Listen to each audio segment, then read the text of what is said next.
I think it's extremely dangerous in many ways, like the ones I mentioned and others that you're quite familiar with. On the other hand, there's plenty of opportunities. We should bear in mind that the country has become much more civilized in the past 50 or 60 years. A meeting like this could not have been conceivable in 1960, 1970. The kinds of commitment and engagement that you and many others like you are committed to is something quite new. And there have been many advances and achievements. Women's rights, civil rights generally, rights of gays, opposition to aggression, environmental concerns didn't even exist at that time. There's been tremendous progress. That means that struggles today start from a much higher plane than they did not many years ago. At the time when Harry was marching in Selma, it was a much harsher world than it is today. The reason is that plenty of people did commit themselves to constant, dedicated struggle, and there were plenty of achievements. And that goes back in American history. No need to review it, but the earlier period is one of total horror. I mean, after all, the country was founded on two incredible crimes, unbelievable crimes. One, virtual extermination of the indigenous population. It's kind of a migrant crisis of the kind we don't think about today, and a form of slavery which was the most vicious in history and is in fact the basis for a large part of the wealth and economic development of the United States, England, France, and others. That's history. When Donald Trump talks about making the country great again, for many people, it wasn't that great, quite the opposite. It was,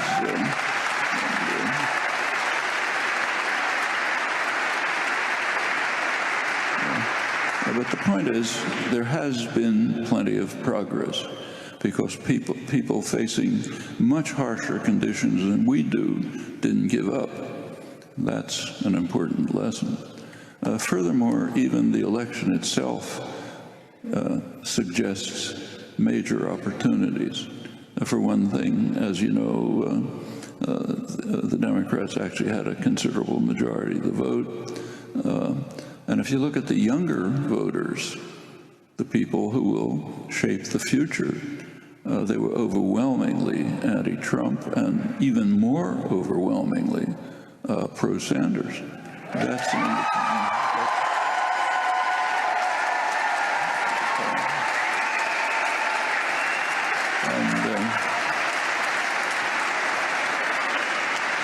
we should also bear in mind what a remarkable phenomenon the Sanders campaign was. I mean, here's somebody unknown, came from nowhere. Practically no one in the country knew who he was. He was using words like socialism, which used to be a real curse word. No corporate support, no media support, no support from the wealthy. Everything that has always been crucial to winning elections, mostly we have bought elections, had none of it, and practically took over one of the two major parties. It could have taken it over if it hadn't been for shenanigans you know about.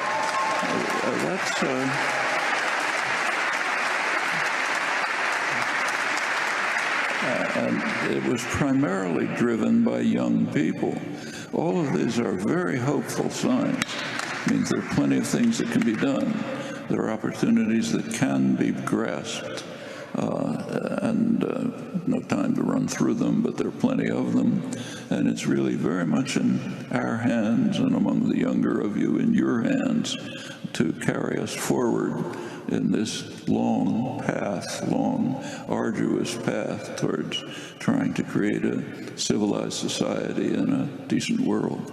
There's been a lot of discussion in recent weeks about the role of workers, of the working class in this election, of Trump's supposed appeal to white workers. And Harry, you know that the civil rights movement, as it was growing and developing, needed and was fueled as well by progressive unions like 1199 and the auto workers and others that gave it strength and organization and resources. I'm wondering how you're looking at this issue, because Noam, as you mentioned, all the young people, the problem is that the young people, the so-called creative classes, are increasingly concentrating in the big cities. They're in Seattle, and they're in Chicago, and they're in New York, and then the issue then is what happens in the rest of the country. You know, back in the 60s and 70s, we used to say, you got to go back out and organize, organize in the communities from which you came from. How do you see this whole analysis of the, quote, loss of the working class to sort of progressive politics that we're hearing in the commercial and the corporate press? Well, take a look again at the last few elections. Many of the Trump voters among the white working class voted for Obama. They were deluded by the slogans of the campaign. You may recall that the 2008 campaign was based on the slogan, "Hope and Change." Well, many people voted rightly for hope and change. The working class has suffered, not disastrously, but severely from the neoliberal policies of the past generation, pretty much from 1979. So if you look, say, just take the 2007, the peak of what economists were calling the economic miracle, right before the crash. 2007, American workers had real wages lower, considerably lower than in 1979, before these policies were instituted. They lost, listen to Alan Greenspan, who during the height of the euphoria over the economy was called St. Alan, you know, the greatest economist of all time. He testified to Congress explaining the basis for the success of the economy that he was running. He said it was based on growing worker insecurity.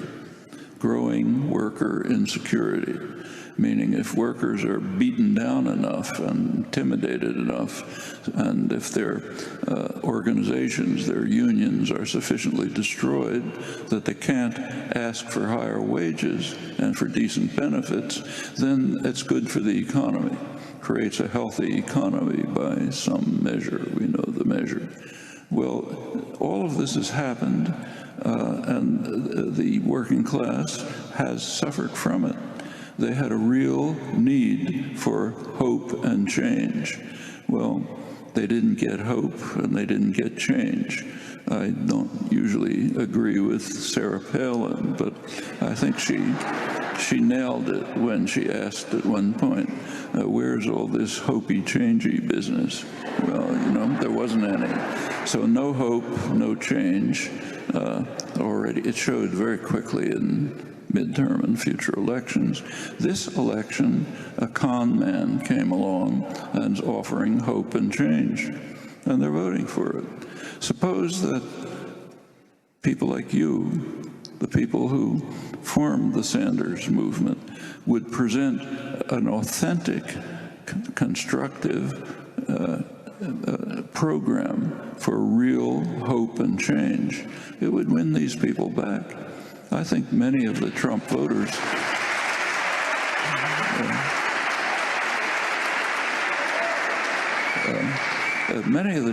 Trump voters could have voted for Sanders if there had been the